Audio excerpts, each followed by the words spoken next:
Washington में white house के बाहर एंटी वॉर कारकुनान की जानिब से ईरान इसराइल जंग में अमरीका के शामिल होने के खिलाफ एहतजाज किया गया।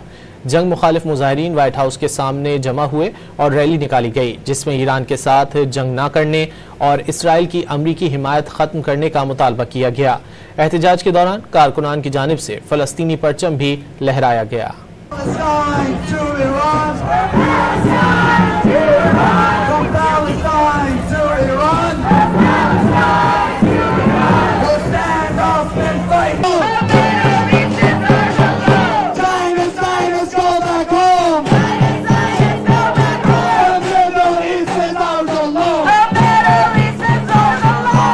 वाशिंगटन में व्हाइट हाउस के बाहर एंटी वॉर कारकुनान की जानिब से ईरान इसराइल जंग में अमरीका के शामिल होने के खिलाफ एहतजाज किया गया। जंग मुखालिफ मुजाहिरीन व्हाइट हाउस के सामने जमा हुए और रैली निकाली गई, जिसमें ईरान के साथ जंग न करने और इसराइल की अमरीकी हिमायत खत्म करने का मुतालबा किया गया। एहतजाज के दौरान कारकुनान की जानिब से फलस्तीनी परचम भी लहराया गया।